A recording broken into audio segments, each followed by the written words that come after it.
जय हिंद दोस्तों। उत्तर प्रदेश की सरकार ने गवर्नमेंट बिल्डिंग्स में पेंट करने का एक बड़ा अनाउंसमेंट किया है। अब आप सोच रहे होंगे कि ये तो रूटीन काम है, इसमें कंट्रोवर्शियल क्या है। लेकिन दोस्तों ये ट्विस्ट सुनो, ये पेंट बना है गाय के गोबर से। हाँ बिल्कुल सही सुना आपने। ये अनाउंसमेंट अब वायरल हो चुका है, लेकिन पॉजिटिव वे में नहीं। ऑपोजिशन पार्टी इसको गोबरनामा बोल के चिढ़ा रही हैं। लोग कह रहे हैं कि अब सीएम ऑफिस में टाइल्स भी गोबर से लगेंगी। ये मुद्दा क्या है? एक जेन्युइन इको फ्रेंडली पेंट है या बस एक पॉलिटिकल स्टंट? चलो इसकी फुल इन्वेस्टिगेशन करते हैं आज। तो दोस्तों पहले तो ये समझ लेते हैं कि भाई ये काऊ डंग पेंट है क्या चीज। ये गाय के गोबर से बना पेंट एक नेचुरल इको फ्रेंडली पेंट है जो khadi and village industries commission ने बनाया है। और इसका प्राइमरी इंग्रेडिएंट अब तक आप लोगों ने गेस कर लिया होगा क्या है। दैट इज गाय का गोबर। इसमें और भी नेचुरल इंग्रेडिएंट्स को मिक्स किया जाता है जिससे फिर डिस्टेम्पर और इमल्शन पेंट्स बनाए जाते हैं। मई 2025 में सीएम योगी आदित्यनाथ ने यह कहा कि यूपी की सारी गवर्नमेंट बिल्डिंग्स को इस पेंट से चमका देंगे। अभी के लिए इस पेंट का प्रोडक्शन बुदाऊं, उन्नाव और प्रतापगढ़ जैसे डिस्ट्रिक्ट्स में होता है। वहां पे लगभग ऑन अ डेली बेसिस 500 गाय से 3000 किलो गोबर इकट्ठा किया जाता है। फिर ऑन एन एवरेज 150 से 170 किलो गोबर से बनता है 500 लीटर पेंट। यह उन्नाव की फैक्ट्री गौशाला को हर किलो गोबर के लिए 2 रुपए देती है। फिर वही गौशाला इस गोबर को बेच के मंथली 1.5 से 2 लाख रुपए कमा रही है।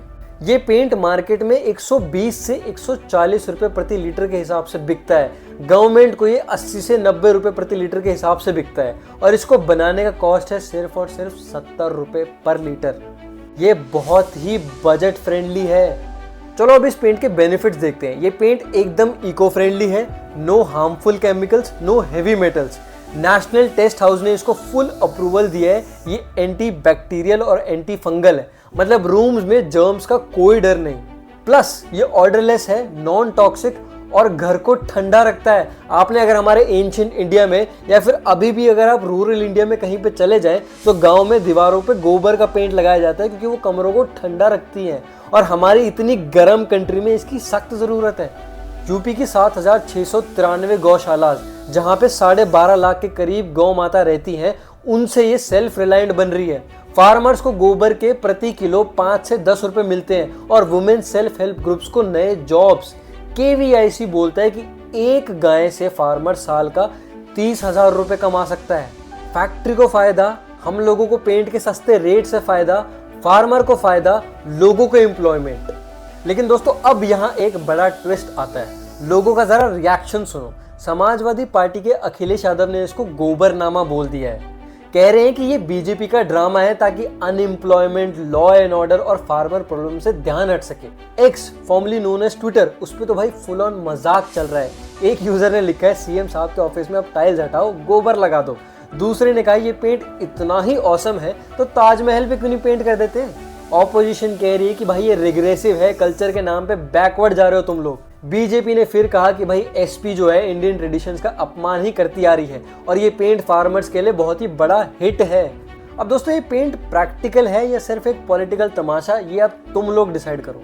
दोस्तों आप लोगों ने ये तो देख लिया कि बनता कैसे है, अब इसको लार्ज स्केल पे प्रोड्यूस किस तरीके से किया जा रहा है ये भी देख लेते हैं। Animal husbandry minister Dharmpal Singh कह रहे हैं कि उनके सारे ऑफिस में ये पेंट लग जाना चाहिए।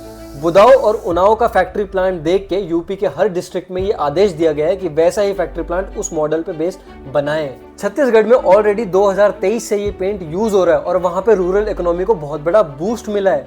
तो यूपी में भी इसके सक्सेसफुल होने के बहुत ज्यादा चांसेस हैं। अब दोस्त इस इनिशिएटिव की तारीफ तो बहुत कर दिया है, लेकिन इसके अंदर चैलेंजेस क्या है जरा उनकी भी बात कर लेते हैं। सबसे बड़ा सवाल, ये पेंट कितना ड्यूरेबल है।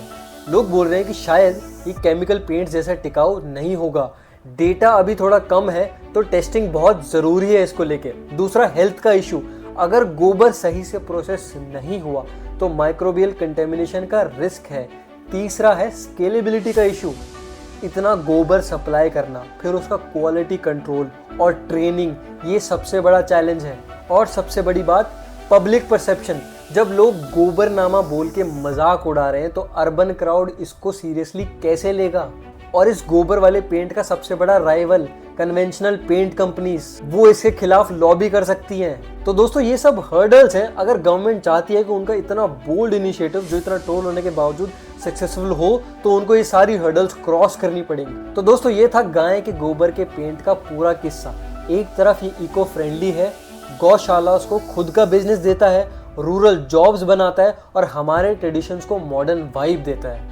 दूसरी तरफ ये गोबरनामा और एक्स के मीम्स का हिस्सा बन गया है। क्या ये ग्रीन रेवोल्यूशन का फर्स्ट स्टेप है या बस एक पॉलिटिकल ड्रामा? अगर गवर्नमेंट ड्यूरेबिलिटी, क्वालिटी और परसेप्शन के इश्यूज ठीक कर देती है तो शायद ये इंडिया को सस्टेनेबल फ्यूचर में ले जाए। इसमें दोस्तों आप लोगों का क्या ओपिनियन है, आप लोगों के व्यू पॉइंट्स क्या है? अगर आप मेरे अगेंस्ट हो या मेरे पॉइंट से एग्री नहीं करते हो तो प्लीज कॉमेंट सेक्शन में जरूर शेयर करें कि ये मास्टर स्ट्रोक है या टोटल फ्लॉप। और अगर आप अभी तक इस वीडियो में बने हुए हैं तो आप शायद कंफ्यूज होंगे कि इस पेज पे ये नई शक्ल वाला बंदा कौन है। मैं आपको बता दूं, मेरा नाम है आदित्य सिंह चौहान। मैं और मेरा दोस्त आयुष कुलकर्णी मिलके इस चैनल पे ऐसे ही इंफॉर्मेटिव वीडियोस इन फ्यूचर बनाएंगे। तो प्लीज़ आप इस पेज को सब्सक्राइब करें और अपने दोस्तों के साथ जितना शेयर हो सके उतना शेयर करें। मिलते हैं नेक्स्ट वीडियो में, तब तक स्टे क्यूरियस। जय हिंद, जय भारत।